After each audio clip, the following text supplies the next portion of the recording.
Hah? Sudah sering kan? Sudah sering. Di mana aja? Hah? Apa? Apa lagi? Bukan karena ini. Bukan narkoba. Dia beli narkoba katanya. Hah? Kenapa? Korban ada utang narkoba enggak? Ini pakai apa itu di Ujai? Di dokumennya mana sekarang?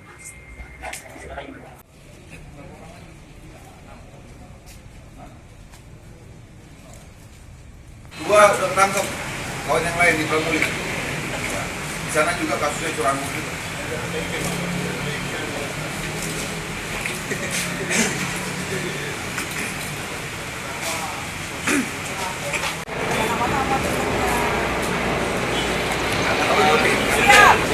Asik.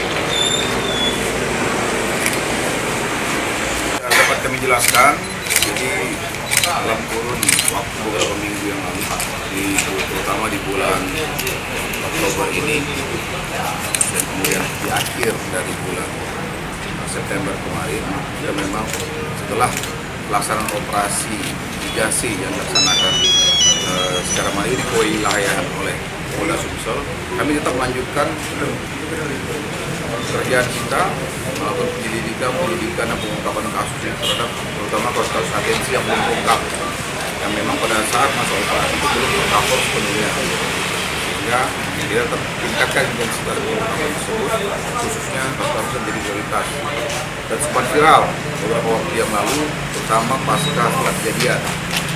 Ini berhasil mengungkap kasus yang terjadi di Sematang Borang terhadap korban almarhumah Lydia Setiani yang dijamret, kemudian coba untuk mengejar si pelaku, kemudian terjadi benturan yang akhirnya harus meninggal dunia. Dia tangkap di Batu Raja dalam sembunyiannya selama ini dan hasil penyelidikan selama ini. Kemudian sebelumnya juga ada kasus viral yang terjadi di Dharma Agung, yaitu sebuah tempat hiburan yang korbannya adalah seorang anak muda dan harus meninggal dunia juga, dan kami itu masih terus melakukan pengembangan terhadap tersangka lainnya. Itu baru satu yang kita dapatkan, tapi alhamdulillah kasus ini terang benerang dan sudah terungkap. Dan kemudian beberapa waktu terakhir tidak terlalu lama itu ada penembakan terhadap seorang security di kantor notaris pada saat berpatroli, didatangi oleh tiga orang pelaku dari sepeda motor, kemudian menegur si satpam, namun langsung juga mengarahkan senjata api rakitannya itu ke korban. Ternyata hasil pengembangan dari keterangan juga,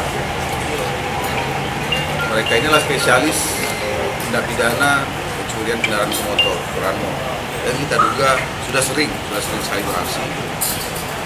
Dari hasil tersebut telah pengembangan dan koordinasi dengan Polres Pramulit. Saat ini, alhamdulillah hari ini sudah ada kabar dua lagi temannya sudah tertangkap di Pramulit, juga diiringi oleh kasus curanmor lainnya. Jadi ada beberapa kasus yang masih dikembangkan. Kita lakukan koordinasi selanjutnya dengan pihak Jatanras dari Krimum Polda untuk pengembangan kasusnya dan koordinasi selanjutnya.